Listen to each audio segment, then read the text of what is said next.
sampai selamanya. Rencanamu akan terjadi, tak ada yang dapat halangi.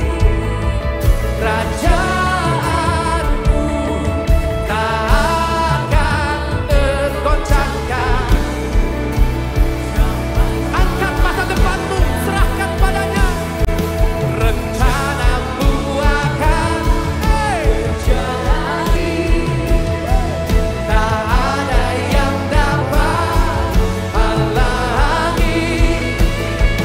Kerajaanmu tak akan tergoncangkan sampai selama. Kau raja, kaulah sang raja yang berdaulat, tiada terbatas pertolonganmu. Alam semesta dalam genggaman tanganmu. Kaulah sang raja, kaulah sang raja yang berdaulat, tiada terbatas pertolonganmu. Alam semesta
should come to Him. No one else can satisfy. I should come to Him. Jesus said, if I am weak, I should come to Him. No one else can be my strength. I should come to Him. For the Lord is good and faithful. He will keep us day and night. We can always run to Jesus, Jesus strong and kind.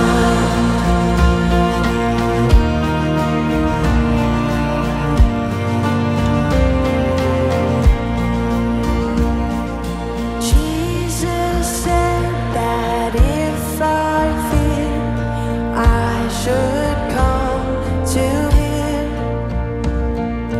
No one else can be my shield. I should come to Him. For the Lord is good and faithful. He will keep us day and night.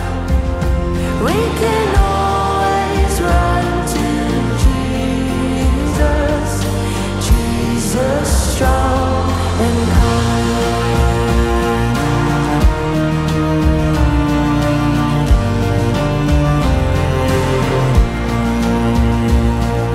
Jesus said, if I am lost, He will come to me.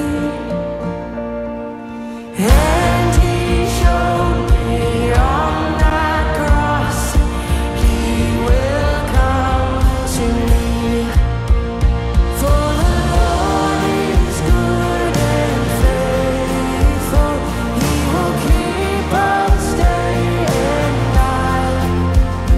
We can always run to Jesus, Jesus strong and kind. For the Lord is good and faithful. He will keep us day and night. We can always run to Jesus, Jesus strong and kind. Jesus strong and kind.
Shalom, Gibeon Church.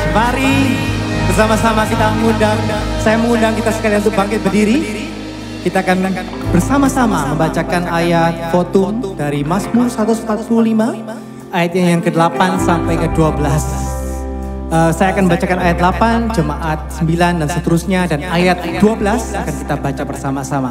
Saya akan baca ayat ke-8. Tuhan itu pengasih dan penyayang, panjang sabar dan besar kasih setianya. Saudara, Tuhan itu baik kepada semua orang dan penuh rahmat terhadap segala yang dijadikan. segala yang dijadikanmu akan bersyukur padamu ya Tuhan, dan orang-orang yang kau kasihi akan memuji engkau.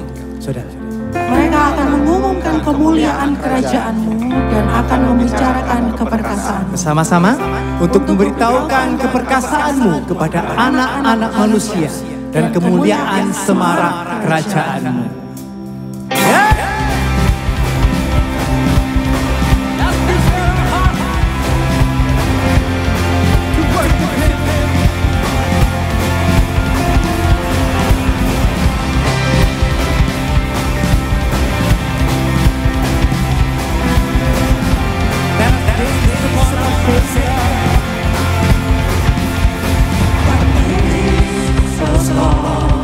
Your Savior.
Welcome to Gibeon Church. Di sini kita punya hashtag bukan tempat untuk orang sempurna, tetapi kita semua disempurnakan oleh kuasa Injil dan kasih karunia Kristus.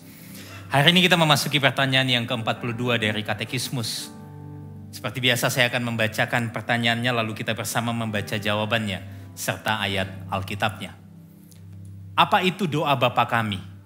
Bapa kami yang di surga, dikuduskanlah namamu, datanglah kerajaanmu. Jadilah kehendakmu di bumi seperti di surga. Berikanlah kami pada hari ini makanan kami yang secukupnya. Dan ampunilah kami akan kesalahan kami. Seperti kami juga mengampuni orang yang bersalah kepada kami. Dan janganlah membawa kami ke dalam pencobaan. Tetapi lepaskanlah kami daripada yang jahat. Matius pasal yang ke-6 ayat yang ke-9. Karena itu berdoalah demikian. Bapa kami yang di surga, dikuduskanlah namamu. Silakan duduk. Saudara, perlu diakui bahwa kita sering terjebak di dalam dua kecenderungan yang keliru ketika berdoa. Di satu sisi kita mungkin tekun berdoa, tetapi dengan motivasi hati untuk kepentingan kita sendiri. Tetapi di sisi lain, kita mungkin sudah kehilangan kehidupan doa yang intim. Berdoa hanya seperlunya saja, dan kalaupun masih berdoa, kita hanya mengulang kata-kata yang tidak lagi berasal dari hati kita yang rindu mengenal Tuhan. Di tengah kecenderungan hati kita yang sering salah arah ini, doa Bapa kami yang diajarkan oleh Yesus menjadi sebuah penuntun untuk mengkalibrasi kembali motivasi dan sikap hati kita di dalam berdoa. Saudara, doa ini dimulai dengan mengingatkan kita tentang Allah sebagai Bapa kita. Waktu kita datang mendekat kepada Allah, kita tidak perlu ragu, kita tidak perlu takut. Karena Dia adalah Bapa kita yang penuh kasih. Tetapi dengan kita mengatakan bahwa Dia adalah Bapa kita yang di surga, kita juga mengingat bahwa Dia adalah pribadi yang kudus, agung, dan penuh kuasa. Sehingga ketika kita datang kepada Bapa di dalam doa, kita datang dengan rasa hormat dan kekaguman akan pribadinya. Selanjutnya bagian yang tidak kalah penting ialah datanglah kerajaanmu, jadilah kehendakmu di bumi seperti di surga. Sebetulnya bagian ini meminta sebuah perubahan radikal dari isi doa kita. Di mana fokusnya bukan lagi tentang pemenuhan supaya di dalam setiap hal keinginan kita yang jadi. Melainkan kita meminta supaya kasih, keadilan, dan kehendak Allah yang nyata di dalam dunia ini. Dan setelah itu kita bersyukur, kita diingatkan untuk menaikkan permohonan akan kebutuhan sehari-hari kita. Yaitu berilah kami hari ini makanan kami yang secukupnya. Soalnya kita sembah Allah yang betul-betul peduli dengan setiap kebutuhan kita.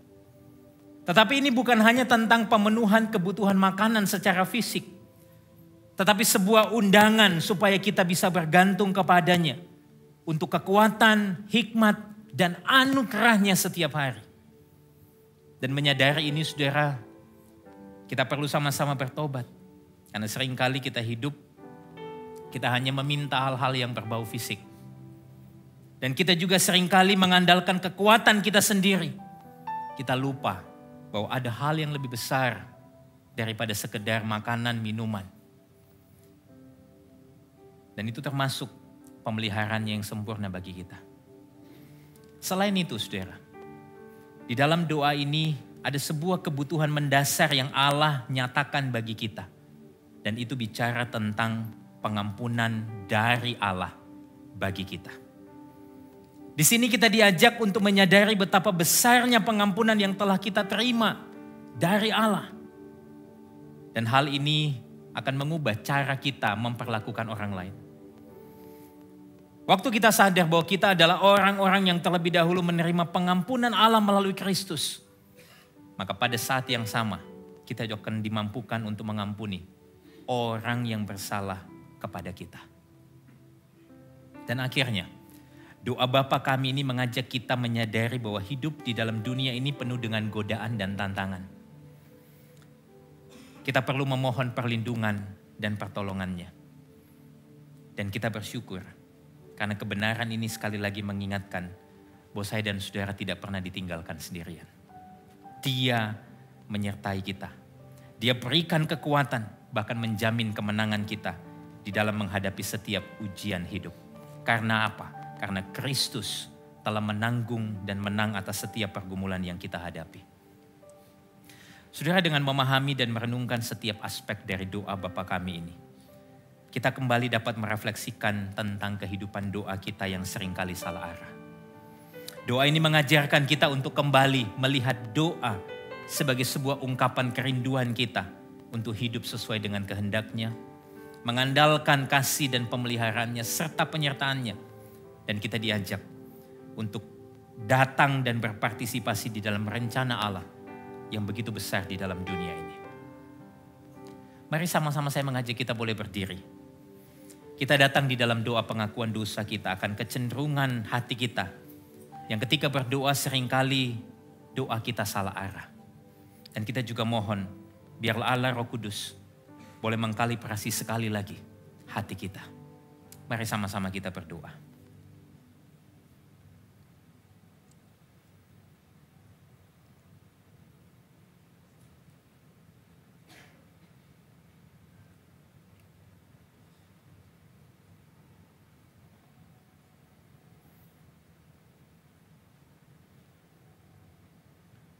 Terima kasih ya Tuhan telah mengajarkan doa ini kepada kami.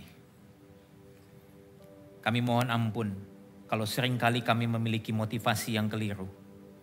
Dan seringkali kami mengandalkan kekuatan kami sendiri di dalam menjalani hidup ini. Tolong kami ya Tuhan untuk senantiasa percaya dan bersandar kepadamu.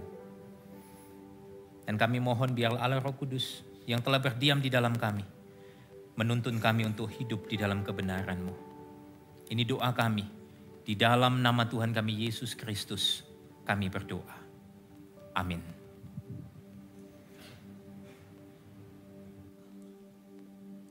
Mari bersama-sama bersama.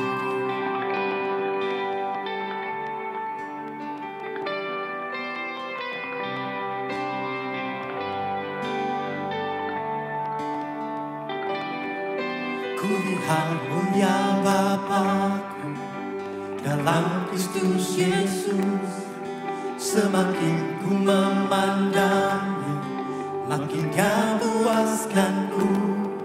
Saat ku kagum indahnya dan lihat kehendaknya, mataku tatap ke surga, mulianya bagianku.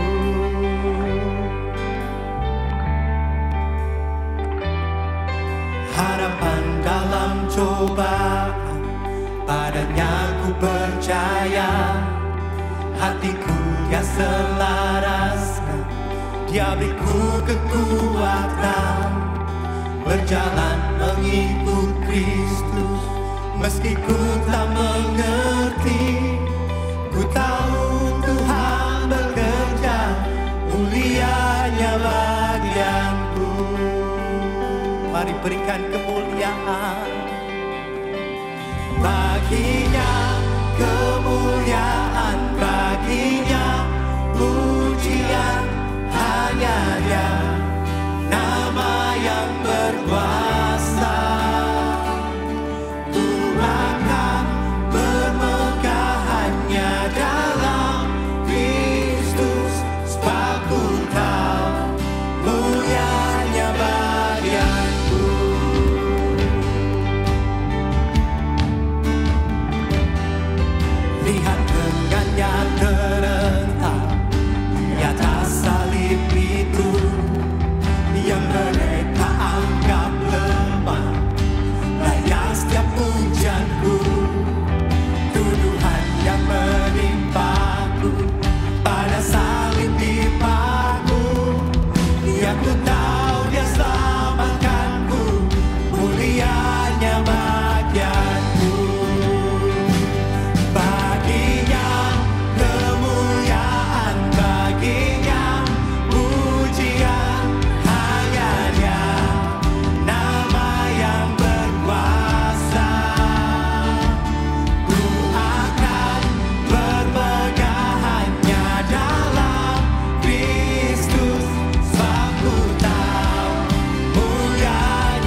lebih mulia, berdiri di hadapannya dengan hamba setianya.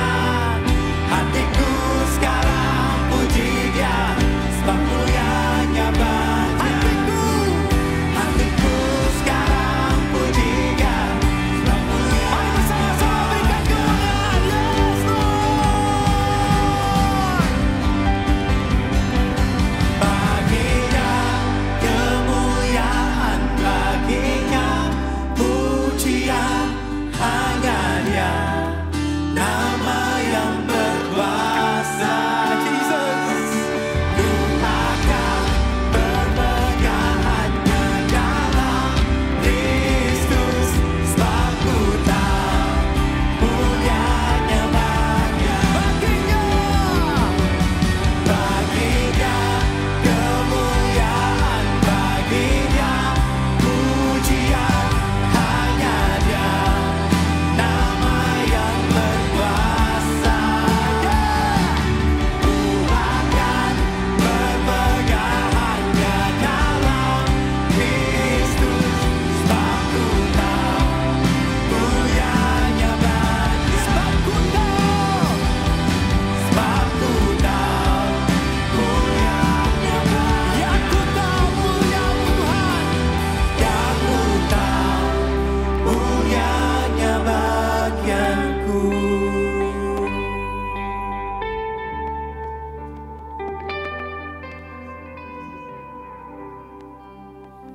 Bersyukur ya Tuhan, kalau kemuliaan-Mu adalah kebahagiaan yang terbesar bagi kami. Biarlah itu menginspirasi kami, membuat kami semakin kagum dengan keindahan. Kami kagum, hormat akan Engkau ya Tuhan.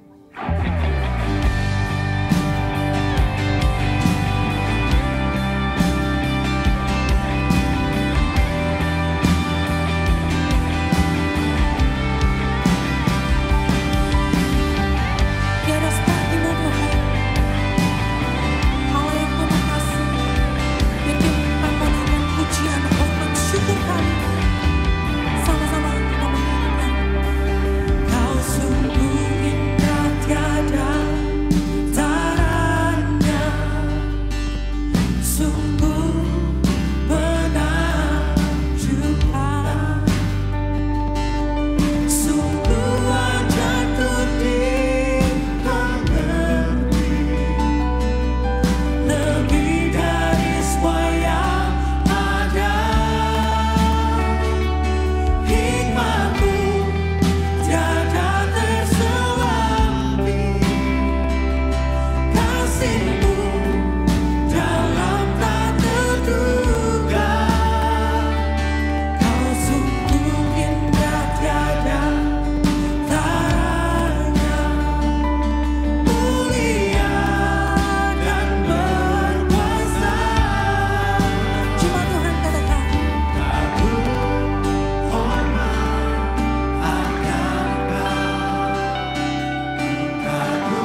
Terima kasih Tuhan, kami sungguh bersyukur saat kami boleh katakan kami kagum, kami hormat akan Engkau.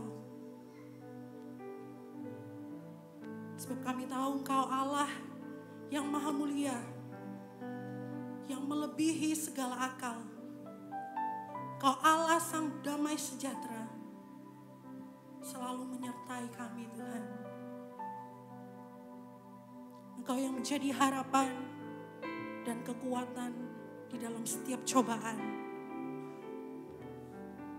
Meskipun seringkali sampai kami gak mengerti Tuhan, tapi Engkau yang membuat kami percaya. Engkau yang membuat kami terus bergantung padamu Tuhan. Sampai kami tahu Engkau Tuhan yang bekerja untuk mendatangkan kebaikan dan kemuliaan kembali padamu. Terima kasih Tuhan. Kiranya dimuliakanlah namamu Tuhan dalam setiap pujian kami. Bila sebentar lagi kami mendengarkan kabar baik Injil, biar kiranya itu boleh tertanam dalam hati kami. Roh Kudus bantu kami, jadikan hati kami tanah yang subur, sehingga kami boleh menjadi pelaku-pelaku firman-Mu. Terima kasih Tuhan, hanya di dalam nama Tuhan Yesus Kristus kami berdoa. Amin. Silakan duduk saudara. Tiba saatnya kita diberi kesempatan untuk memberikan persembahan. Anda dapat memberi dengan cara transfer ke rekening gereja yang kami cantumkan, atau dengan scan QR Code melalui aplikasi-aplikasi yang ada di samping saya. Juga bisa melalui mesin edisi yang kami sediakan di area giving booth. Dan bagi Anda yang ingin berkontribusi di dalam pembangunan gereja, Anda bisa langsung scan QR Code atau transfer ke rekening gereja yang tersedia khusus untuk pembangunan. Semua informasi yang dibutuhkan untuk memberi ada di kartu informasi Ways to Give di kursi masing-masing saat Anda datang. Kami juga menyediakan amplop yang dapat Anda pakai untuk memberi secara tunai. Lalu dapat Anda masukkan ke dalam kotak persembahan yang tersedia di pintu keluar saat pulang nanti. Kita memberi bukan supaya kita diberkati, tetapi kita memberi karena kita sudah diberkati. Sebelum memberi, mari sama-sama kita berdoa. Tuhan, kami mengucap syukur untuk anugerah keselamatan yang sudah Engkau berikan untuk kami. Hari ini Tuhan, kami sadar bahwa semua yang ada pada kami itu adalah anugerah-Mu. Itulah sebabnya kami ingin memberi persembahan dengan sukacita dan penuh dengan ucapan syukur. Biarlah persembahan ini boleh dipakai untuk pelebaran pemberitaan kerajaan-Mu dan juga pemberitaan Injil-Mu di mana-mana tempat. Terima kasih Tuhan, kami siap memberi dengan ucapan syukur di dalam nama Tuhan Yesus. Amin. Selamat memberi. Hi Church, with me Dita and this is Gibeon Weekly News.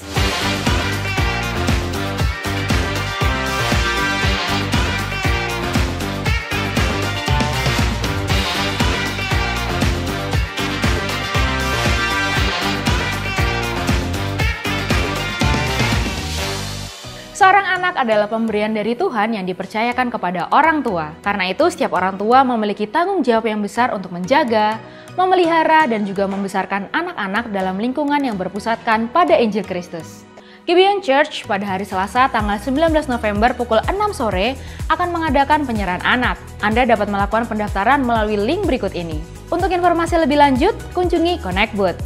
Kelas Anda pasti selamat dan Anda pasti berubah hampir selesai. Minggu depan tanggal 27 Oktober kelas APS akan membahas tentang eklesia dan kelas APB akan membahas tentang menjadi murid yang memuridkan. Dan minggu ini kita akan memasuki minggu ke-7. Para peserta APS hari ini kita akan belajar tentang sakramen dan dalam kelas APB kita akan membahas tentang kefasihan dalam Injil. Seperti biasa jam 3 sore kelas APS di lantai 3 dan kelas APB di lantai 1. Dan pastikan Anda sudah melakukan registrasi di basement. Ngomong-ngomong soal sakramen, pada hari Sabtu tanggal 2 November, Gibeon Church akan melakukan sakramen baptisan air. Bagi Anda yang rindu untuk dibaptis, pastikan Anda segera melakukan pendaftaran melalui link berikut ini karena hari ini adalah pendaftaran terakhir. Dalam acara Health Day yang akan diadakan pada hari Sabtu tanggal 9 November mendatang, Gibeon Church bersama dengan Ciputra Hospital mengajak Anda untuk melakukan medical check-up atau cek darah lengkap. Dan jika Anda adalah jemaat aktif Gibeon berusia 65 tahun ke atas, kami sebagai gereja akan memberikan subsidi sebesar 50%. Akan ada juga seminar kesehatan dengan topik menjaga tubuh tetap sehat dan bugar sepanjang usia bersama Dr. Kamoya Gersam, spesialis penyakit dalam dari Ciputra Hospital Surabaya. Tidak hanya medical check up dan juga seminar, bersama dengan Palang Merah Indonesia kami juga mengadakan donor darah.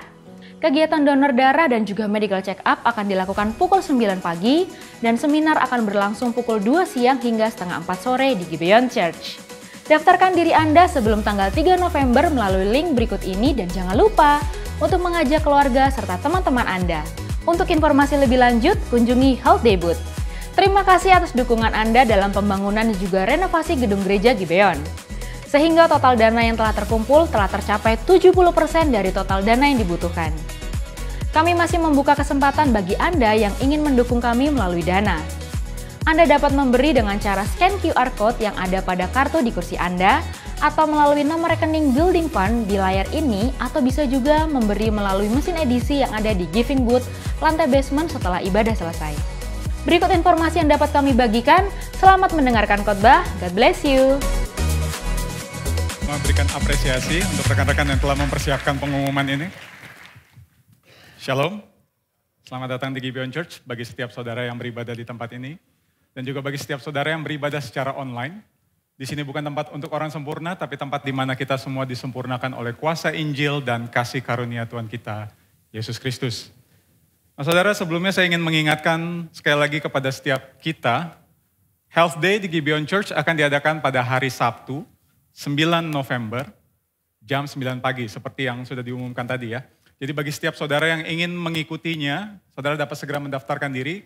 Dan jika saudara membutuhkan informasi lebih lanjut, saudara dapat mengunjungi Health Day Booth yang ada di pintu keluar. Oke, baik itu saja. Kita akan sama-sama merenungkan kebenaran firman Tuhan. Mari sama-sama kita berdoa. Kami bersyukur atas anugerah-Mu yang Kau limpahkan di dalam kehidupan kami. Sebentar firman-Mu akan disampaikan. Tenangkan hati kami, Allah Roh Kudus. Engkau yang ada di dalam setiap kami, biar kiranya Engkau yang menolong kami untuk kami boleh belajar menjadi pelaku-pelaku kebenaran firman-Mu. Dan biar Injil-Mu itu berbicara kepada setiap kami. Dan tolong hamba-Mu yang terbatas ini, agar kiranya firman-Mu tetap dapat tersampaikan dengan benar di tengah keterbatasannya. Di dalam nama Yesus Kristus kami berdoa. Amin. Nah, saudara, kita masih berada di dalam sermon series kita From Judges to Jesus, dan kita sudah masuk ke minggu yang ke-12, saudara. Minggu lalu kita sudah sama-sama melihat apa yang disampaikan melalui Pastor Mike, bagaimana Tuhan sekali lagi menunjukkan kuasa-Nya, dan bahwa tidak ada satu hal pun yang dapat menggagalkan rencananya. Melalui kisah minggu lalu kita melihat bagaimana Tuhan membuka rahim seorang perempuan yang sudah tua dan dikatakan sudah mandul. Dan melalui perempuan ini, Tuhan menjanjikan seorang anak yang menjadi nazir Allah. Yang akan Tuhan pakai untuk menyelamatkan umat-Nya yang waktu itu sedang berada di dalam penjajahan bangsa Filistin selama kurang lebih 40 tahun. Nah, by the way, apakah saudara sudah mulai merasa kalau orang yang berdiri di depan saudara ini adalah seperti Simpson?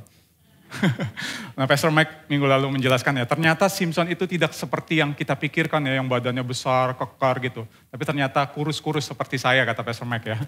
Nah, semoga waktu saya menyampaikan tentang Simpson ini, saudara tidak membayangkan wajah saya ya. Nah, saudara, judul khotbah yang akan bersama kita renungkan hari ini adalah kuasanya melampaui kebobrokan manusia. Kita akan melanjutkan kisah dari Simpson. Di sini kita akan melihat bagaimana Tuhan memakai Simpson, hakim pilihannya, untuk menjadi alatnya membebaskan bangsa Israel dari tangan Filistin. Nah, kisah yang akan kita renungkan terambil dari Hakim-Hakim 14 dan 15. Tapi kita tidak akan membaca semua, kita membaca fokus di pasal 14 ayat yang pertama sampai 20, agar kita dapat memahami konteks awalnya. Kita akan membaca secara bergantian, saya membaca ayat yang pertama, bersama-sama ayat yang kedua, begitu bergantian sampai dengan selesai ya. Hakim-Hakim 14 ayat yang pertama sampai dengan ayat yang ke-20. Simpson pergi ke Timna dan di situ ia melihat seorang gadis Filistin. Ia pulang dan memberitahukan kepada ayahnya dan ibunya. Di Timna aku melihat seorang gadis Filistin. Tolong ambillah dia menjadi istriku. Tetapi ayahnya dan ibunya berkata kepadanya, Tidak adakah di antara anak-anak perempuan sanak saudaramu atau di antara seluruh bangsa kita seorang perempuan sehingga engkau pergi mengambil istri dari orang Filistin, orang-orang yang tak bersunat itu? Tetapi jawab Simson kepada ayahnya, ambillah dia bagiku sebab dia kusukai. Tetapi ayahnya dan ibunya tidak tahu bahwa hal itu daripada Tuhan asalnya. Sebab memang Simson harus mencari gara-gara terhadap orang Filistin. Karena pada masa itu orang Filistin menguasai orang Israel. Lalu pergilah Simson beserta ayahnya dan ibunya ke Timna. Ketika mereka sampai ke kebun-kebun anggur di Timna, maka seekor singa muda mendatangi Simson dengan mengaum. Pada waktu itu berkuasalah roh Tuhan atas dia, sehingga singa itu dicabiknya seperti orang mencabik anak kambing, tanpa apa-apa di tangannya. Tetapi tidak diceritakannya kepada ayahnya atau ibunya apa yang dilakukannya itu. Maka pergilah ia ke sana, lalu bercakap-cakap dengan perempuan itu, sebab Simson suka kepadanya. Setelah beberapa waktu, kembalilah ia ke sana untuk kawin dengan perempuan itu. Dan ketika ia menyimpang dari jalan untuk melihat bangkai singa itu, tampaklah ada kawanan lebah pada kerangka singa itu dan juga madu. Dikeruknya madu itu ke dalam tangannya dan sambil memakannya ia berjalan terus. Kemudian pergilah ia kepada ayahnya dan ibunya dan memberikannya juga kepada mereka. Lalu mereka memakannya. Tetapi tidak diceritakannya kepada mereka bahwa madu itu dikeruknya dari kerangka singa. Setelah ayahnya pergi kepada perempuan itu, Simson mengadakan perjamuan di sana. Sebab demikianlah biasanya dilakukan orang-orang muda. Ketika mereka melihat dia, dipilihlah 30 orang kawan untuk menemani dia. Kata Simson kepada mereka, aku mau mengatakan suatu teka-teki kepada kamu. Jika kamu dapat memberi jawabnya yang tepat kepadaku dalam 7 hari selama perjamuan ini berlangsung dan menebaknya, maka aku akan memberikan kepadamu 30 pakaian lenan dan 30 pakaian kebesaran. Tetapi jika kamu tidak dapat memberi jawabnya kepadaku, maka kamulah yang harus memberikan 30 pakaian dalam dan 30 pakaian kebesaran kepadaku. Kata mereka kepadanya, katakanlah teka-tekimu itu supaya kami dengar. Lalu katanya kepada mereka, dari yang makan keluar makanan, dari yang kuat keluar manisan. Ada 3 hari lamanya mereka tidak dapat memberi jawab teka-teki itu. Pada hari ke-7 berkatalah mereka kepada istri Simson, bujuklah suamimu supaya diberitahukannya kepada kami jawab teka-teki itu. Kalau tidak, kami akan membakar engkau beserta seisi rumah ayahmu. Apakah engkau mengundang kami untuk membuat kami menjadi miskin? Tidak bukan? Lalu menangislah istri Simson itu sambil memeluk Simson, katanya, engkau benci saja kepadaku dan tidak cinta kepadaku. Suatu teka-teki kau katakan kepada orang-orang sebangsaku, tetapi jawabnya tidak kau beritahukan kepadaku. Sautnya kepadanya, sedang kepada ayahku dan ibuku tidak kuberitahukan, masakan kepada engkau akan kuberitahukan. Tetapi istrinya itu menangis di sampingnya selama ke-7 hari mereka mengadakan perjamuan itu. Pada hari yang ke-7 diberitahukan nyala kepadanya, karena ia merengek-rengek kepadanya. Kemudian perempuan itu memberitahukan jawab teka-teki itu kepada orang-orang sebangsanya. Lalu pada hari yang ke-7 itu, sebelum matahari terbenam, berkatalah orang-orang kota itu kepadanya, apakah yang lebih manis daripada madu? Apakah yang lebih kuat daripada singa? Sautnya kepada mereka, kalau kamu tidak membajak dengan lembu betinaku, pasti kamu tidak menebak teka-tekiku. Maka berkuasalah roh Tuhan atas dia. Lalu pergilah ia ke Askelon dan dibunuhnya 30 orang di sana. Diambilnya pakaian mereka dan diberikannya pakaian-pakaian kebesaran itu kepada orang-orang yang dapat memberi jawab teka-teki itu. Tetapi amarahnya masih juga menyala-nyala.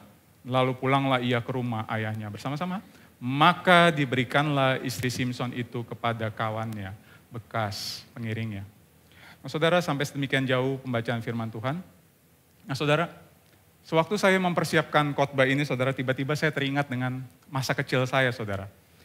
Jadi seperti kebanyakan anak kecil pada umumnya, saudara, masa kecil saya dipenuhi dengan kekaguman kepada tokoh-tokoh superhero, saudara.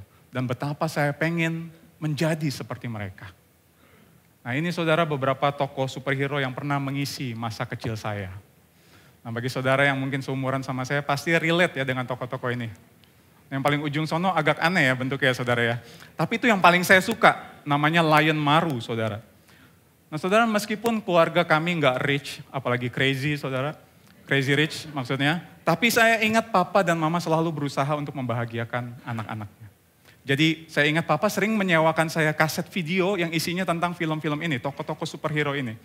Dan papa mama juga membelikan kami mainan, membelikan saya mainan. Saya dibelikan pedang-pedangan, terus saya dibelikan baju Superman itu yang ada sayap di belakangnya itu. Dan bahkan saking pengennya saya menjadi seperti mereka, saya juga meniru aksi mereka. Jadi saya ingat kira-kira umur saya 4 atau 5 tahun pada waktu itu, saya lompat dari atap mobil, saudara. Saya pernah lompat dari atap mobil sampai kaki saya tuh keseleo dan bengkak pada waktu itu. Saking saya ingin meniru mereka. Dan sewaktu saya mulai masuk ke sekolah minggu, ternyata saya juga menemukan ada tokoh-tokoh Alkitab yang keren seperti superhero-superhero ini, saudara.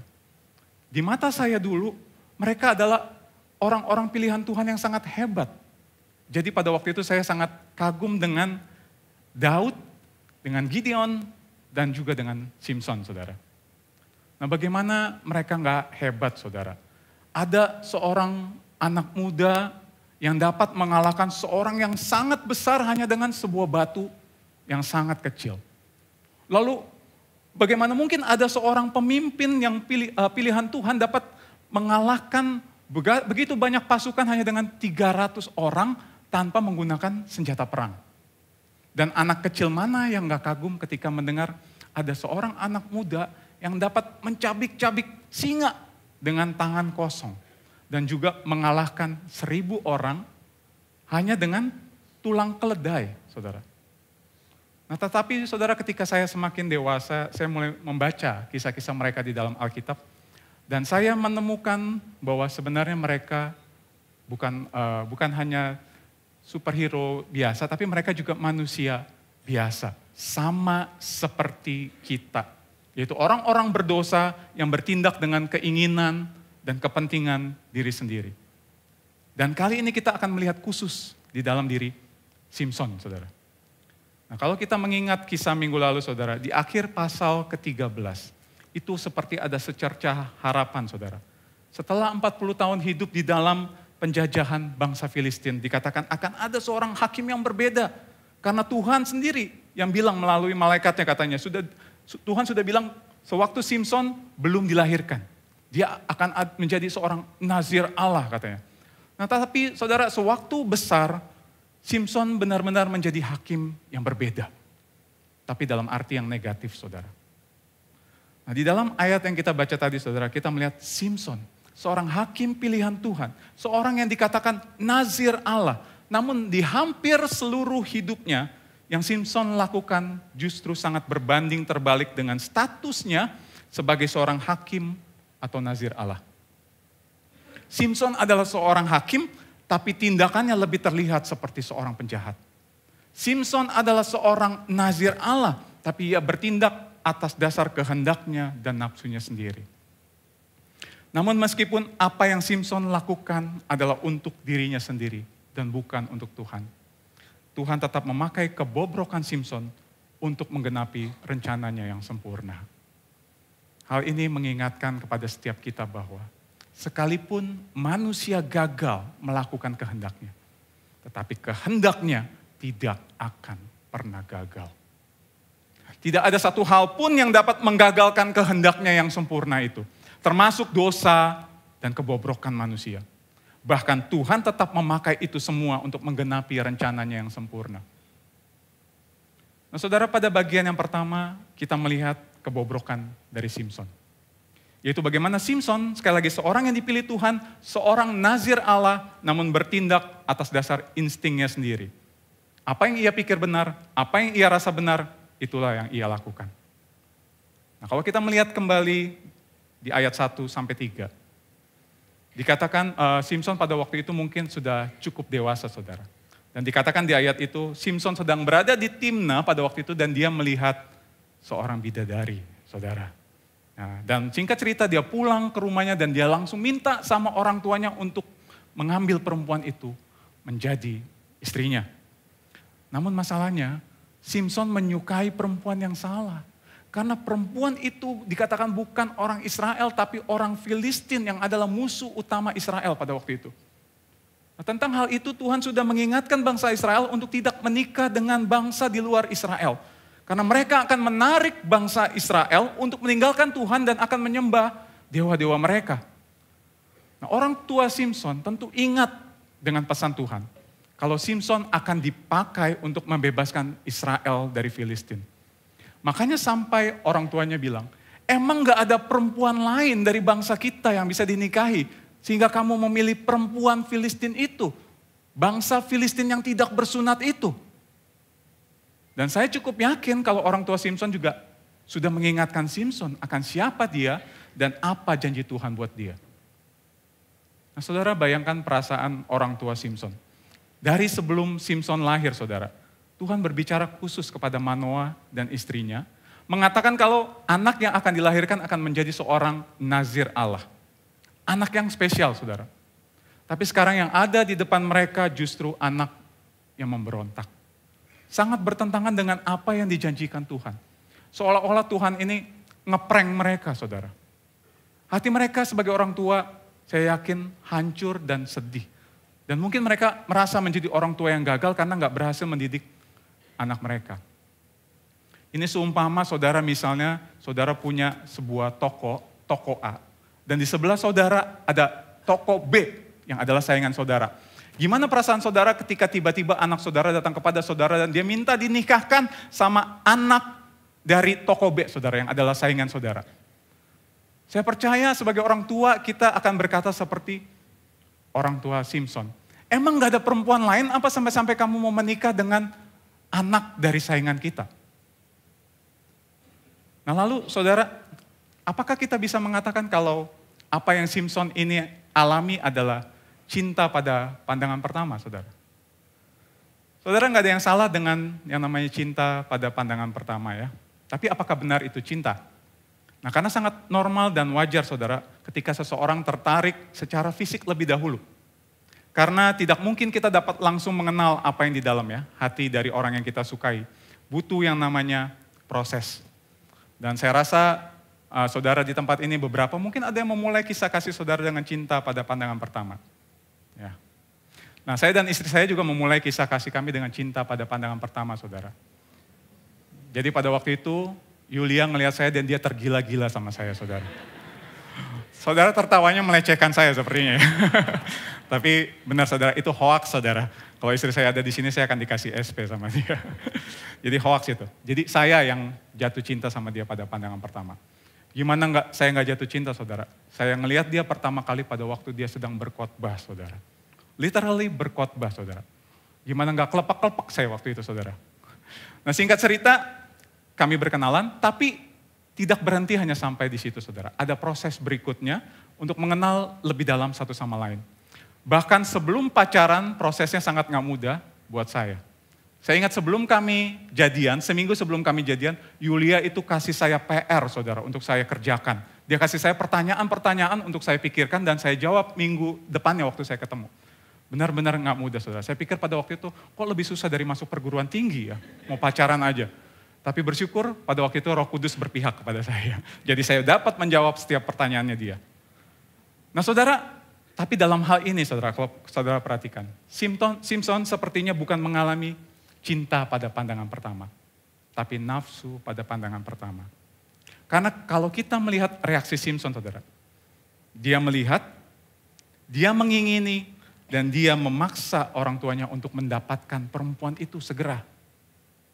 Sekalipun dia tahu bahwa Tuhan sudah memberikan perintah untuk tidak menikah dengan bangsa lain, Simson tetap memaksa orang tuanya dengan berkata, ambillah dia bagiku sebab dia kusukai. Nah saudara di dalam bahasa aslinya yasar, kalimat sebab dia kusukai diartikan dengan sebab dia benar menurut pandanganku. Dan kalau saudara ingat minggu lalu, inilah kesimpulan dari apa yang terjadi di dalam seluruh kitab Hakim-Hakim. Di dalam Hakim-Hakim 17 ayat 6 dan 21 ayat 5, ada dua ayat yang persis sama tercatat di dalam Hakim-Hakim. Yang menggambarkan keadaan bangsa Israel pada waktu itu saudara. Ayat itu berbunyi, pada zaman itu tidak ada raja di antara orang Israel. Setiap orang berbuat apa yang benar menurut pandangannya sendiri. Dan itulah yang Simson lakukan. Nah, saudara, tidak hanya itu. Pada bagian berikut yang kita baca, kita melihat Simson yang suka bertindak dengan insting dan pemikirannya dia sendiri. Sama sekali nggak peduli dengan status bahwa dia adalah seorang hakim dan seorang nazir Allah. Karena kalau kita melihat, kita akan menemukan Simson melanggar semua perintah yang Tuhan berikan bagi seorang nazir Allah.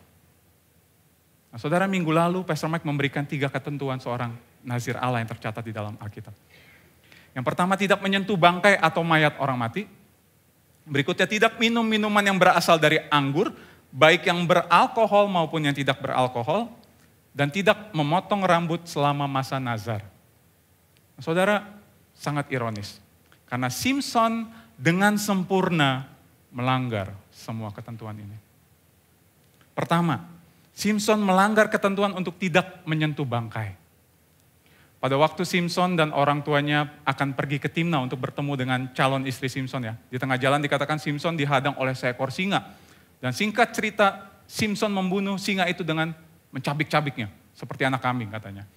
Nah, kemudian di ayat 8 dan 9 dikatakan, kalau beberapa waktu kemudian Simson kembali lagi ke Timna untuk menikah dengan perempuan itu.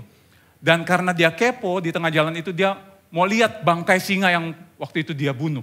Dan waktu dia ketemu bangkai singa itu, dia lihat di dalam kerangka singa itu ada lebah dan madu. Lalu dia mengambil madu itu dari dalam kerangka itu dan diceritakan bahkan dia memberikannya kepada orang tuanya tanpa memberitahu dari mana dia mendapatkan madu itu. Artinya saudara, Simson menyentuh bangkai singa itu. Dia telah melanggar ketentuan untuk tidak menyentuh bangkai atau mayat orang mati. Dengan melakukan itu juga, Simson tidak hanya menajiskan dirinya, tapi dia juga sedang menajiskan kedua orang tuanya. Lalu yang kedua, di dalam hal tidak makan dan minum anggur, Simson juga melanggar ketentuan ini, saudara. Di ayat 5, pada waktu Simson dan orang tuanya pergi ke Timna, dikatakan mereka melewati kebun-kebun anggur. Nah, saudara, kebun anggur adalah tempat yang sangat berbahaya bagi seorang yang tidak boleh berinteraksi sama sekali dengan anggur. Tapi Simson ada di sana, saudara. Dan kemungkinan besar dia mencicipi anggur di kebun itu. Dan kemudian pada ayat yang ke-10, saudara, sesudah ayah Simson pergi kepada perempuan itu, dikatakan Simson mengadakan perjamuan di sana. Jadi meskipun tidak secara eksplisit tercatat di bagian ini, kemungkinan besar pesta perjamuan pada waktu itu, anggur adalah sesuatu yang harus selalu ada di dalam pesta itu. Apalagi kata perjamuan, di dalam bahasa aslinya misteh. Ini sangat terkait dengan perjamuan minum dan terkait dengan anggur dan juga alkohol, saudara. Jadi jika demikian, maka besar kemungkinan Simson sekali lagi melanggar ketentuan kenazirannya. Dan untuk ketentuan tidak memotong rambut selama masa nazar, kita tahu ceritanya bahwa Simson akan melanggarnya nanti.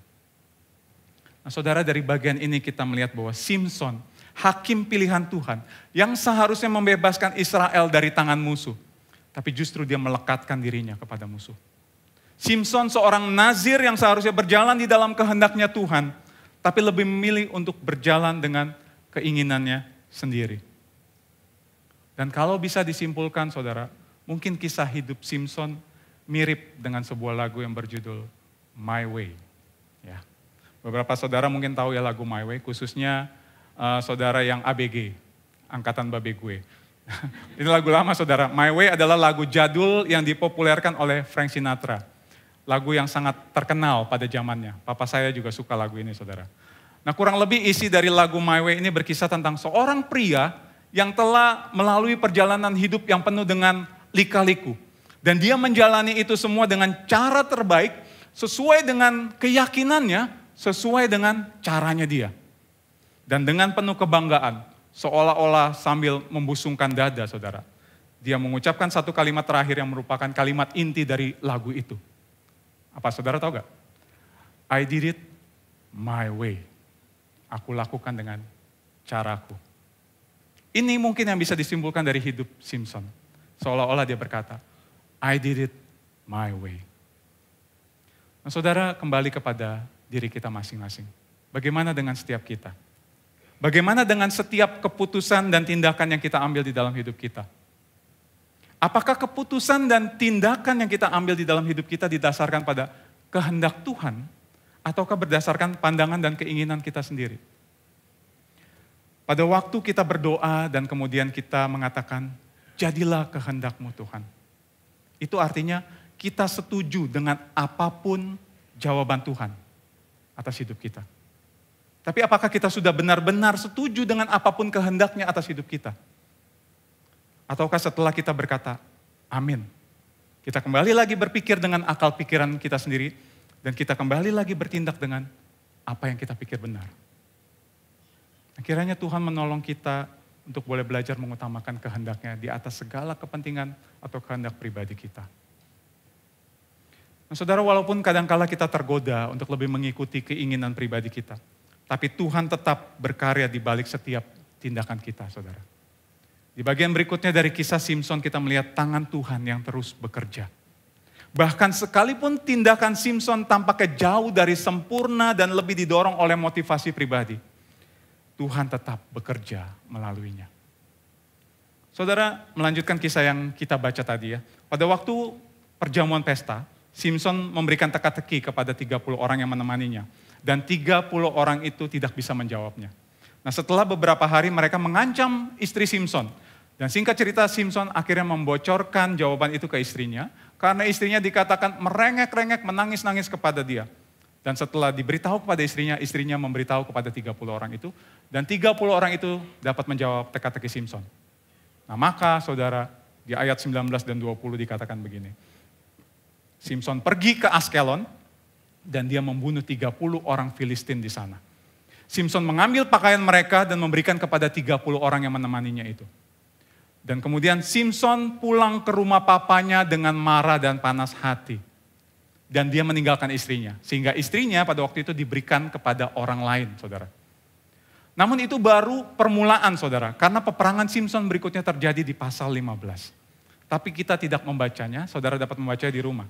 Tapi intinya, seharusnya Simson pergi berperang melawan orang Filistin dari awal, bukan malah menikahi orang Filistin. Tapi Tuhan menggunakan ego dan hawa nafsu Simson sebagai kesempatan untuk menyerang orang Filistin. Dimulai dengan yang tadi, dia membunuh 30 orang Filistin di Askelon. Lalu kemudian di dalam kemarahannya karena istrinya diberikan kepada orang lain, dia membakar ladang gandum milik orang Filistin. Lalu kemudian cerita berlanjut dan dia membantai banyak orang Filistin. Dan yang terakhir di pasal 15 ayat 15. Dan ia membunuh 1000 orang Filistin. Nah, saudara, apa yang Simson lakukan itu semua digerakkan oleh nafsu, dendam, amarah, dan keinginan pribadi. Tapi sekali lagi saudara, melalui itu semua Tuhan tetap melaksanakan apa yang menjadi kehendaknya. Yaitu membebaskan orang Israel dari tangan Filistin. Tuhan senantiasa menggenapi rencananya. Bahkan melalui kelemahan dan kegagalan umatnya. Nah saudara, menurut saudara, apa yang membuat Simson bisa memiliki kekuatan yang begitu besar, begitu luar biasa? Sehingga dia bisa melakukan semua tindakan yang supranatural itu. Kalau dulu sekolah minggu saya dibilang karena rambutnya. Tapi kita tahu jawabannya bukan karena rambutnya ya saudara ya.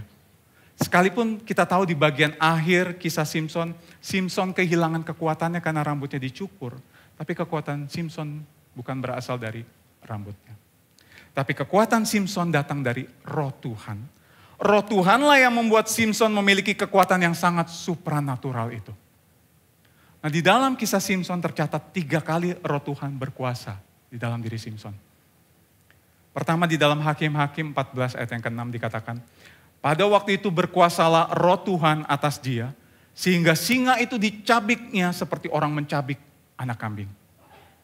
Kemudian di dalam Hakim-Hakim 14 ayat 19 dikatakan, maka berkuasalah roh Tuhan atas dia, lalu pergilah ia ke Askelon dan dibunuhnya 30 orang di sana.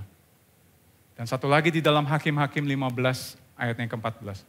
Sewaktu Simson menyerahkan dirinya untuk diberikan kepada orang Filistin, dikatakan, maka berkuasalah roh Tuhan atas dia, dan tali-tali pada tangannya menjadi seperti batang rami yang telah habis dimakan api, dan segala pengikatnya hancur tanggal dari tangannya. Dan sesudah itu dia membunuh 1.000 orang Filistin. Jadi Simson dapat melakukan itu semua semata-mata karena roh Tuhan yang berkuasa atas dia. Nah, namun mungkin yang menjadi pertanyaan kita adalah, bagaimana mungkin Simson yang begitu dikuasai oleh roh Tuhan, namun tetap hidup arogan, emosional, tidak dapat menguasai diri dan bertindak semaunya? Mungkin ini pertanyaan yang muncul di dalam diri kita. Nah, saudara, mengenai hal ini Timothy Keller menjelaskannya seperti ini. Alkitab selalu membuat perbedaan yang tidak disadari oleh kebanyakan orang percaya. Sangat mungkin untuk seseorang memiliki karunia roh, tapi tidak memiliki buah roh. Nah, kalau kita melihat di dalam 1 Korintus 12 dan juga 14, Paulus memberitahu kita bahwa karunia roh adalah kemampuan untuk melakukan sesuatu, untuk menolong, untuk melayani. Nah, namun di dalam Galatia 5 ayat 22 dan 23, Paulus mengatakan bahwa buah roh itu berbicara tentang karakter kita sebagai manusia baru di dalam Kristus. Dan Paulus juga mengatakan bahwa sangat mungkin untuk seseorang memiliki begitu banyak karunia, tetapi tidak memiliki kasih. Dan tanpa kasih itu, yang adalah buah roh, maka karunia-karunia itu nggak ada artinya. Nah, banyak orang yang berpikir kalau seseorang itu memiliki karunia yang besar, karunia yang baik, maka otomatis spiritualitasnya baik. Karakternya saleh, padahal tidak seperti itu. Berapa banyak kita melihat kasus orang-orang yang memiliki begitu banyak karunia rohani, yang begitu baik, yang begitu besar, dan memberkati banyak orang dengan pekerjaan dan pelayanan mereka, namun gagal untuk menjaga hidup di dalam kekudusan, dan tetap hidup di dalam lumpur dosa. Nah, saudara, dalam hal ini kita melihat di dalam hidup Simson. Meskipun Simson memiliki karunia yang luar biasa, kekuatan supranatural yang diberikan oleh Tuhan. Namun secara karakter, Simson sangat bobrok. Dia seringkali bertindak impulsif, mengikuti hawa nafsunya dan keinginan pribadinya tanpa memikirkan kehendak Tuhan. Simson adalah salah satu contoh bahwa seseorang bisa memiliki karunia yang besar dari Tuhan, tetapi tanpa karakter yang saleh. Nah, tapi yang menjadi pertanyaan berikutnya adalah ini. Kalau Tuhan tahu Simson itu bobrok karakternya, tapi kenapa Tuhan tetap mau menggunakan orang yang begitu bobrok, tidak bermoral seperti Simson untuk melakukan pekerjaannya? Bukankah Tuhan dapat memilih orang-orang yang lebih baik, yang lebih saleh dibandingkan Simson? Mungkin ada yang berpikir seperti itu. Nah, saudara, pada waktu kita berpikir seperti itu, maka itu sama saja dengan kita sedang meletakkan Tuhan di dalam kotaknya kita. Dan kalau yang terjadi adalah seperti yang kita pikirkan itu, maka itu berarti tindakan Tuhan ditentukan oleh tindakan manusia. Jadi tindakan Tuhan adalah respon atas tindakan yang kita lakukan. Tetapi enggak seperti itu. Yang benar adalah seperti ini. Tindakan Tuhan tidak bergantung pada manusia, tetapi pada rencana agungnya dari sejak kekekalan, yaitu karya keselamatan bagi umat pilihannya. Dan kasih karunia-Nya adalah bagian dari rencana agung keselamatan bagi umatnya dari sejak kekekalan itu. Dan bukankah itu yang sebenarnya diceritakan di dalam kitab Hakim-Hakim? Bahkan bukan hanya di dalam kitab Hakim-Hakim, bahkan di dalam seluruh cerita Alkitab. Pesan utama dari seluruh bagian Alkitab adalah tentang kasih karunia Tuhan yang tidak terbatas, yang selalu diberikan kepada orang-orang berdosa. Dan ini merupakan bagian dari rencana agung Allah di dalam keselamatan bagi umatnya. David Jackman, seorang hamba Tuhan, menuliskannya seperti ini. Pada dasarnya, ini adalah buku tentang kasih karunia. Belas kasihan yang tidak pantas kita terima. Seperti seluruh isi Alkitab. Tapi saudara perhatikan, ini bukan berarti kita mengabaikan pentingnya kebenaran teologi atau beranggapan bahwa perilaku kita tidak penting. Dalam arti kita tetap akan merasakan akibat dari dosa kita. Ada konsekuensi. Namun kita bisa bersuka cita karena Tuhan juga bekerja melalui kegagalan kita sebagai bagian dari rencananya. Nah, saudara, pada dasarnya tidak ada seorang pun dari kita yang layak sebenarnya dipakai oleh Tuhan. Tuhan memakai kita bukan karena kita lebih baik, lebih suci, atau lebih kuat dari orang lain. Melainkan karena kasih karunia. Tuhan memilih untuk bekerja dengan kita dan melalui kita bukan karena kita pantas, tapi karena Dia berdaulat dan penuh dengan kasih karunia. Jadi pertanyaannya bukanlah kenapa Tuhan memakai orang seperti Simson atau orang lain mungkin yang ada di dalam pikiran kita. Tapi pertanyaan yang lebih tepat adalah, kenapa Tuhan mau memakai saya? Orang yang penuh dengan kekurangan, orang yang penuh dengan dosa ini. Sebagaimana yang ditulis oleh Timothy Keller di dalam bukunya. Kebenaran yang menakjubkan adalah bahwa Tuhan bekerja melalui orang berdosa. Dan melalui situasi yang penuh dosa. Dengan kata lain seperti ini, saudara. Tuhan tidak hanya bekerja dalam kekudusan dan kebaikan. Tetapi Dia juga menyatakan kuasanya melalui keadaan yang tampaknya paling buruk sekalipun untuk melaksanakan kehendak-Nya yang sempurna. Nah, seperti statement David Chapman tadi, saudara. Ini yang perlu kita ingat. Meskipun Tuhan tetap bekerja melalui kelemahan kita, kegagalan kita, keberdosaan kita, tapi ini bukan alasan bagi kita untuk hidup di dalam dosa atau bersikap masa bodoh dan bersikap fatalis. Bukan. Kita tetap harus menyadari bahwa dosa membawa konsekuensi nyata di dalam hidup kita, baik di dalam relasi kita dengan Tuhan dan juga dengan sesama kita. Kasih karunia Tuhan yang besar seharusnya mendorong kita untuk bertobat. Mendorong kita untuk hidup kudus dan semakin bersandar kepada Tuhan. Nah, untuk itu mari saat ini kita kembali bertanya kepada diri kita sendiri. Apakah kita cenderung berpikir bahwa Tuhan hanya bekerja melalui kekuatan dan keberhasilan kita saja? Ketika kita gagal atau jatuh di dalam dosa, apakah kita percaya bahwa Tuhan masih memiliki rencana yang lebih besar bagi hidup kita? Dan bagaimana kita bisa lebih yakin bahwa kasih karunia-Nya tidak berhenti bekerja di tengah kelemahan kita?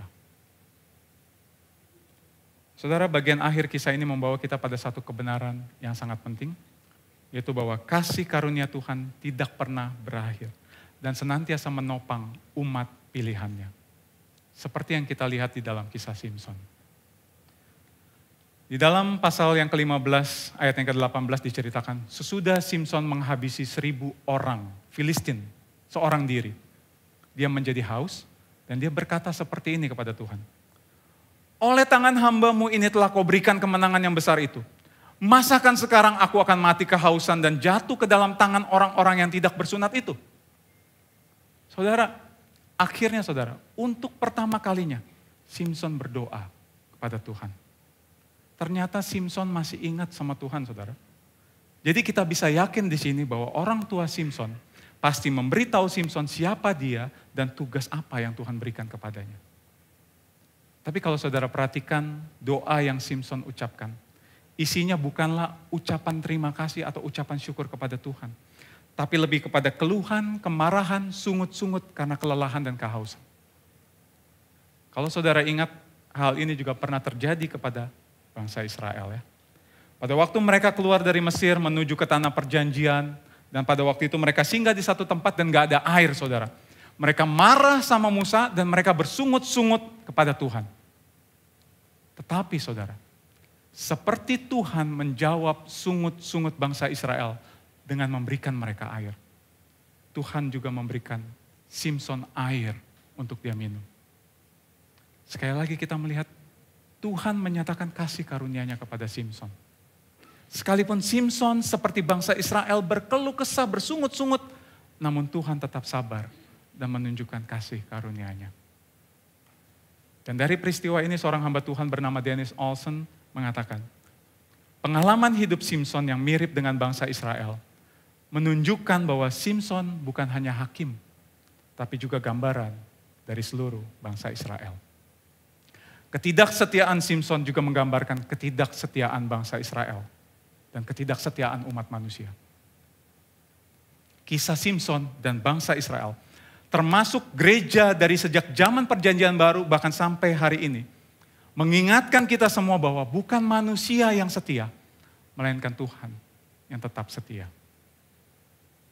Simson, Israel, bahkan seluruh hakim dan juga seluruh tokoh di dalam Alkitab adalah orang-orang yang tidak sempurna, orang-orang yang seringkali gagal, orang-orang yang seringkali tidak setia dan tidak taat. Namun kita tahu pada akhirnya ada seorang hakim yang sejati, yang sempurna dan melakukan semua ketaatan itu dengan sempurna. Dialah Yesus. Tidak seperti Simson yang melanggar seluruh ketentuan kenazirannya. Yesus taat kepada setiap perintah Bapa. Tidak seperti Simson yang lebih mengikuti nafsunya, instingnya, dan kata hatinya sendiri. Yesus memilih untuk taat secara penuh mengikuti rencana Bapa. Dan tidak seperti Simson yang mungkin menyimpulkan hidupnya dengan kalimat, I did it my way atau my will be done. Yesus dengan penuh ketaatan menyerahkan hidupnya kepada Bapa dan berkata, your will be done. Dan kita tahu ketaatan penuh kepada Bapa membawa Yesus kepada penderitaan. Bahkan sampai kematiannya di atas kayu salib. Ibrani 5 ayat 8. Meskipun Yesus adalah anak Allah, dia rela menderita sebagai bentuk ketaatannya kepada Allah. Nah, saudara, mungkin saudara pernah melihat gambar ini ya, gambar Yesus sedang berdoa. Biasanya ketika melihat gambar ini kita langsung mengarah kepada kisah Yesus sedang berdoa di Taman Getsemani ya, di malam terakhir sebelum dia ditangkap. Nah, waktu kecil saya ingat saya pernah melihat lukisan ini di rumah kakek saya, saudara. Mungkin tidak sama persis, tapi sejauh yang saya ingat, Yesus sedang berdoa kepada Bapa sambil melihat ke atas. Dan Bapa seperti merespon Yesus dengan sinar kasihnya. Dan terlihat sangat damai. Namun ketika kita membaca kitab Injil tentang Yesus yang berdoa di Taman Getsemani, apakah gambaran yang diberikan sama seperti lukisan ini? Sangat jauh berbeda, saudara. Di dalam Injil kita mendapati kenyataan tentang Yesus yang begitu tertekan, begitu gentar, begitu takut. Bahkan Yesus sendiri mengatakan seperti mau mati rasanya. Karena dia tahu kalau sebentar lagi dia harus menghadapi hal yang sangat menyakitkan, yaitu keterpisahan dengan Bapa. Saudara, penderitaan yang Yesus alami tidak dimulai ketika Yesus mengalami kesakitan fisik saja. Tapi penderitaan Yesus itu sudah dimulai ketika dia berada di Taman Getsemani. Yesus mengatakan bahwa dia sangat menderita karena Yesus sebelumnya berada di dalam relasi yang sangat erat dengan Bapa. Dan dia akan kehilangan relasi itu karena sebentar lagi dia harus menanggung cawan murka Allah yang seharusnya kita yang menanggungnya. Jonathan Edwards di dalam khotbahnya yang berjudul Christ Agony, dia memberikan penggambaran mengenai apa yang terjadi di Taman Getsemani, saudara. Dia memberikan gambaran Allah Bapa seolah-olah menghidangkan cawan itu di depan Yesus. Dan dia mengizinkan Yesus untuk mencium dan mencicipi sedikit cawan itu. Untuk Yesus merasakannya. Lalu Allah Bapa berkata kepada Yesus, ini cawan yang harus kamu minum. Kamu lihat murid-muridmu yang sedang tertidur itu. Kalau mereka ingin diselamatkan, enggak ada jalan lain. Pilihannya hanya kamu atau mereka yang mati. Apakah kasihmu kepada mereka dan kepadaku begitu besar, sehingga kamu mau mengambil cawan ini dan meminumnya? Dan kita tahu jawaban Yesus. Your will be done. Your will be done. Kehendakmu yang jadi. Kesedihan dan penderitaan yang dialami Yesus begitu besar. Tapi kasihnya kepada Bapa dan kepada kita jauh lebih besar dari segala penderitaan yang dia alami. Sehingga dengan rela dan taat, dia mengambil cawan itu dan dia meminumnya.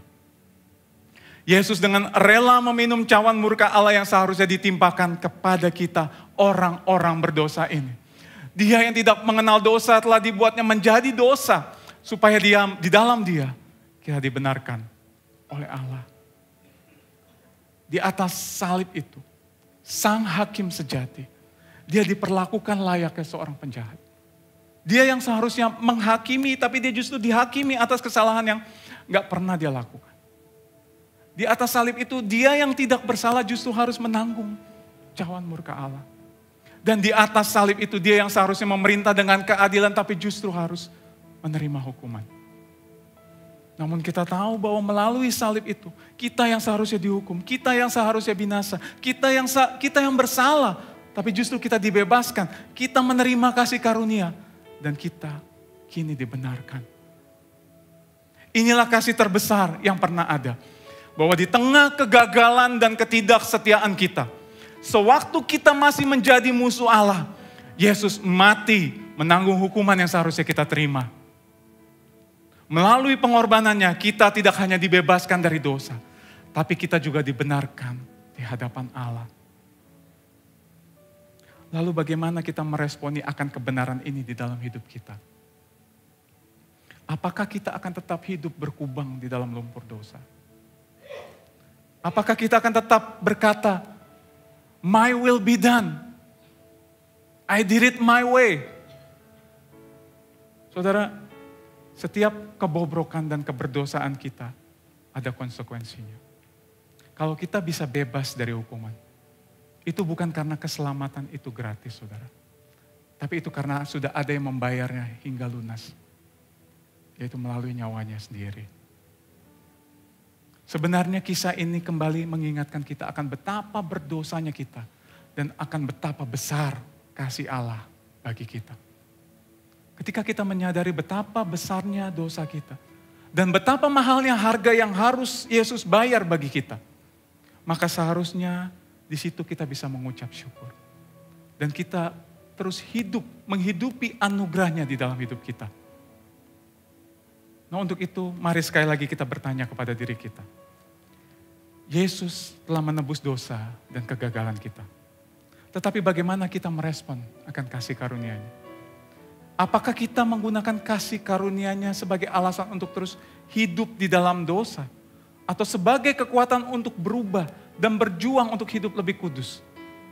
Menghidupi anugerah-Nya. Kita tidak hanya menerima anugerah-Nya, tapi kita menghidupi anugerah-Nya. Saudara, kita perlu bertobat seandainya kita masih menganggap murah akan kasih karunia-Nya bagi kita. Kalau kita masih hidup seolah-olah pengorbanannya di atas kayu salib itu gak ada artinya bagi kita. Kita perlu bertobat. Kiranya Tuhan menolong kita untuk dapat meresponi akan kasih karunia-Nya. Dengan berbalik meninggalkan dosa kita. Dan dengan hidup setia dan taat pada Dia. Amin. Saya undang setiap kita bangkit berdiri. Oleh sebab itu sebagai orang-orang yang telah menerima kasih karunia Tuhan. Sebagai orang-orang berinjil. Kita seharusnya tidak bersandar pada kekuatan kita sendiri. Tetapi pada kasih karunia-Nya. Dan sebagai orang-orang berinjil kita seharusnya senantiasa taat. Bukan karena terpaksa. Namun karena mengasihi Dia yang terlebih dahulu mengasihi kita. Dan sebagai orang-orang yang berinjil. Seharusnya kita percaya bahwa Tuhan bekerja. Tidak hanya melalui kekuatan dan keberhasilan. Tetapi juga melalui kelemahan dan kegagalan kita. Amin. Mari kita naikkan pujian ini. Besar, mulia kasih-Mu, Kau korbankan hidup. Terima kasih untuk pengorbanan. Curahkan darah-Mu sebagai ganti dosaku. Kami memiliki harapan di dalam Kau. Kau berikan harapan di dalam kesesakan. Agunglah perbuatan-Mu, Yesus Tuhan penebusku. Karena kasih-Mu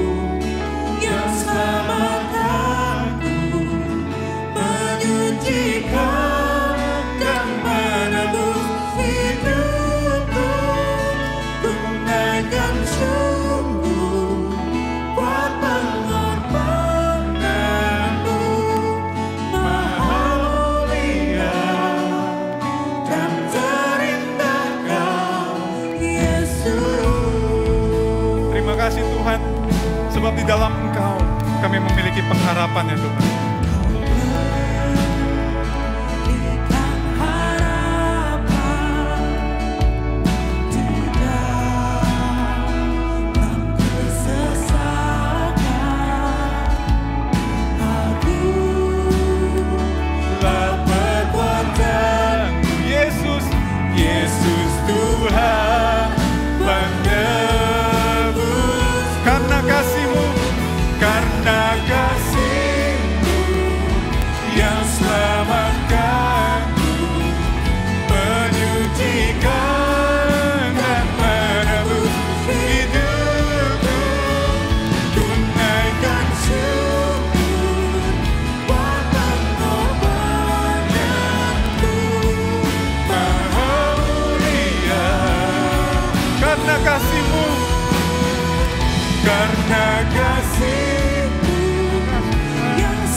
Terindah dalam hidup kami.